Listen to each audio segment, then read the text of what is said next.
शासकीय अधिकारी म्हणजे गव्हर्नमेंट सर्वंट ह्याच्या विरोधात आपल्याला जर का FIR फाईल करायची असेल तर त्यासाठी ॲडमिनिस्ट्रेटिव्ह इन्क्वायरी अगोदर होणं ही गरजेची आहे, असा निवाडा आज मितीला सुप्रीम कोर्टाने दिल्ली गव्हर्नमेंट वर्सेस प्रवीण कुमार या केसमध्ये दिलेला आहे। काय आहे हा सगळा विषय आपण सखोल समजून घेऊया। महत्त्वाचा विषय असल्यामुळे हा व्हिडिओ तुम्ही शेवटपर्यंत नक्की पहा आणि जर आपण ॲडव्होकेट आनंद या चॅनलला आतापर्यंत सबस्क्राइब केलेलं नसेल तर सबस्क्राइब नक्की करा। तर चला वळूयात आपल्या व्हिडिओकडे। प्रवीण कुमार या नावाचा जो कोणी SHO होता, या व्यक्तीने त्याच्याकडे जी काही तक्रार आलेली होती ती तक्रार घेण्यासाठी आणि त्याचा FIR लॉन्च करण्यासाठी किंवा FIR नोंदवण्यासाठी नकार दिला। त्या बाबतीत तक्रारदाराने व्यथित होऊन 156(3) ची प्रोसिडिंग केली। म्हणजे काय असतं ते समजून घेऊया। जर एखाद्या स्टेशन ऑफिसरनी म्हणजे एखाद्या पोलीस अधिकाऱ्याने तुमची तक्रार घेण्यासाठी जर नकार दिला तर तुम्ही न्यायालयाकडे परस्पर जाऊन दाद मागू शकता आणि त्यावेळेला न्यायालय तुमच्या तक्रारीची दखल घे।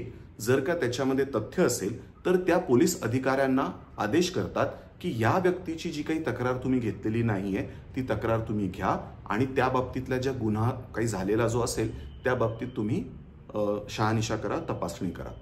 आणि जर का एखादा प्रायव्हेट स्वरूपाचा गुन्हा असेल तर त्याला प्रायव्हेट कंप्लेंटमध्ये आपण जज साहेब जे असतात किंवा JMFC जे कोर्ट असतं ते त्याला कन्वर्ट करतं। हे झालं 156(3) च्या बाबतीत।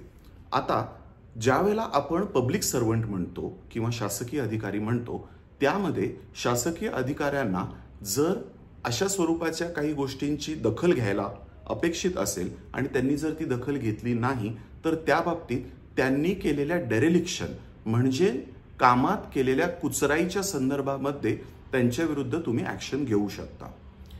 तर ती ॲक्शन घेताना त्याच्यामध्ये काही महत्त्वाचे टप्पे असतात, ते टप्पे तुम्ही समजून घेणं गरजेचं आहे। सगळ्यात महत्त्वाची गोष्ट म्हणजे आधी हे प्रवीण कुमारचं जे काही प्रकरण आहे ते आपण समजून घेऊयात आणि मग त्याच्या बाबतीत न्यायाची जी काही तत्व आहेत त्याचा आपण एक सखोल अभ्यास करण्याचा प्रयत्न करूया। या प्रवीण कुमार नावाचे जे SHO होते त्यांनी ज्या व्यक्तीची तक्रार घेण्यासाठी नकार दिला त्या व्यक्तीच्या म्हणण्यानुसार ती व्यक्ती ही SC ST कॅटेगरीतली होती आणि त्यांना या बाबतीमध्ये तुम्ही तक्रार न घेणं हा म्हणजे एक वेगळ्या प्रकारचा ॲट्रॉसिटीचा गुन्हा आहे।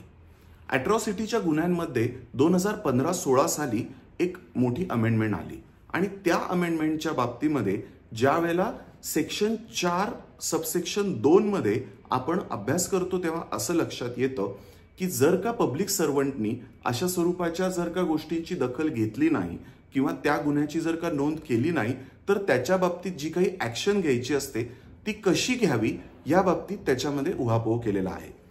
हे जे ॲट्रॉसिटीचं जे काही प्रकरण आहे, ॲट्रॉसिटीच्या प्रकरणाबरोबर आपल्याला त्याच्या बाबतीत असणारे रूल्स सुद्धा पाहावे लागतात।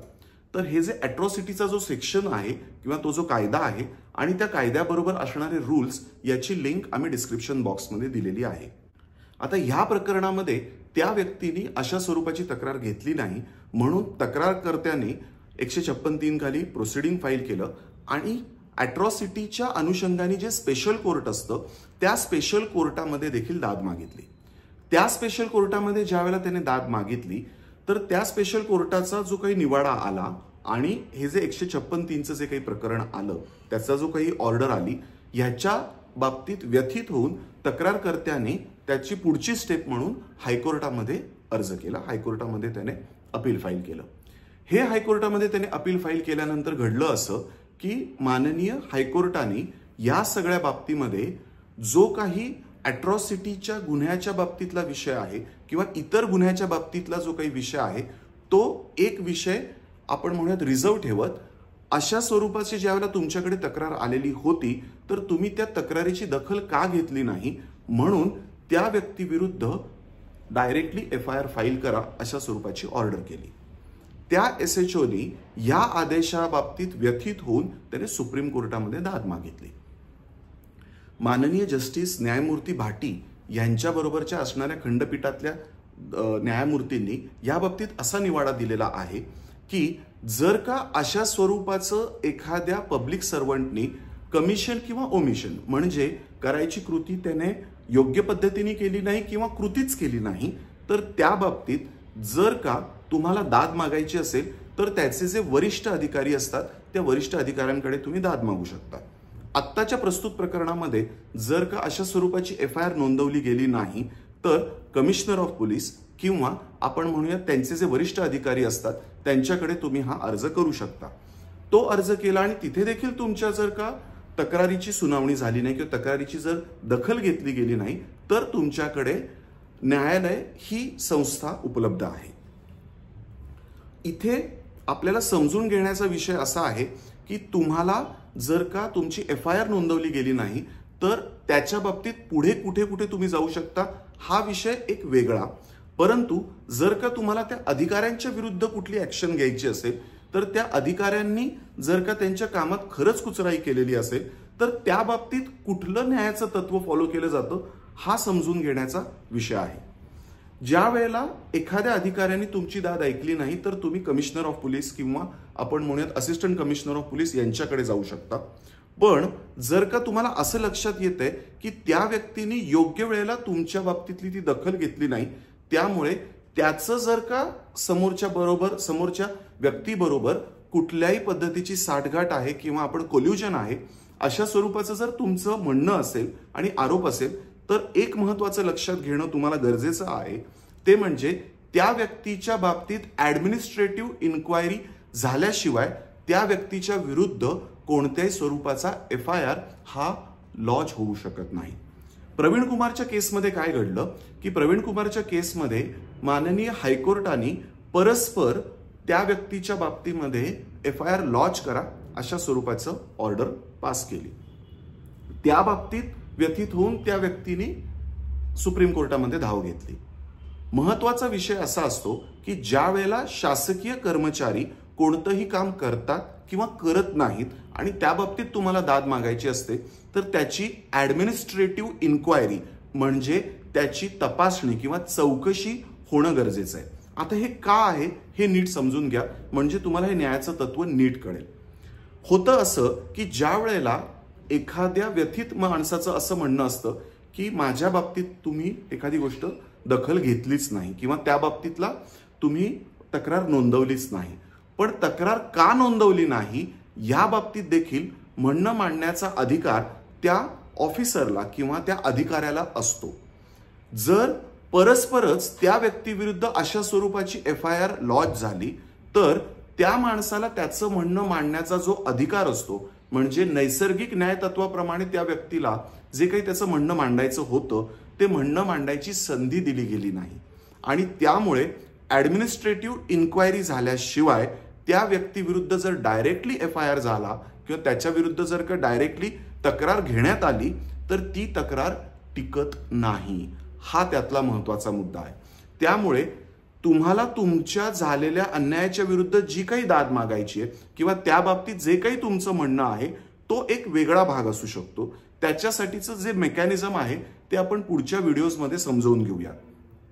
परंतु जर का तुमचं असं म्हणणं असेल की तो जो सरकारी कर्मचारी आहे म्हणजे मग तो पोलीस ऑफिसर असू शकतो, एखादा तलाठी असू शकतो, एखादा तहसीलदार साहेब असू शकतात किंवा दुसऱ्या पद्धतीने आपण बघायला गेलो तर इलेक्ट्रिक बोर्डाचे कर्मचारी असू शकतात, या लोकांना कायद्यान्वये वेगळ्या पद्धतीचं अभय आहे.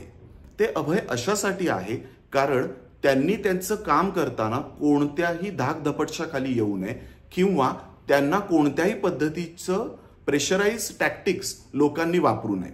होणार आहे असं की त्यांना जर का असं वाटलं त्यांच्या सत्सद विवेक बुद्धीला पटताना की बाबा ही तक्रार मी घ्यायलाच नको आहे कारण ही जी तक्रारदार व्यक्ती आहे ही या तक्रारीच्या असणाऱ्या मेकॅनिझमचा दुरुपयोग करत आहे, तर त्यावेळेला त्या व्यक्तीने जर ती तक्रार घेतली नाही तर या बाबतीत लगेच त्या व्यक्तीने समोरच्या ऑफिसरच्या विरुद्ध जर FIR केली तर ही जी यंत्रणा आहे ही संपूर्णपणे कोलमडून पडेल.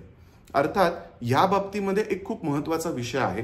जर अॅट्रॉसिटी किंवा तत्सम कायद्यांचा वापर करत जर तक्रारकर्त्याने ज्या व्यक्ती विरुद्ध अशी तक्रार करत आहेत ती व्यक्ती स्वतः SC ST कॅटेगरीतली नाही म्हणजे त्यांना कायद्याचं अभय अशा स्वरूपाचं नाहीये ही पण तितकीच महत्वाची गोष्ट या बाबतीत मला उद्धृत करावीशी वाटते।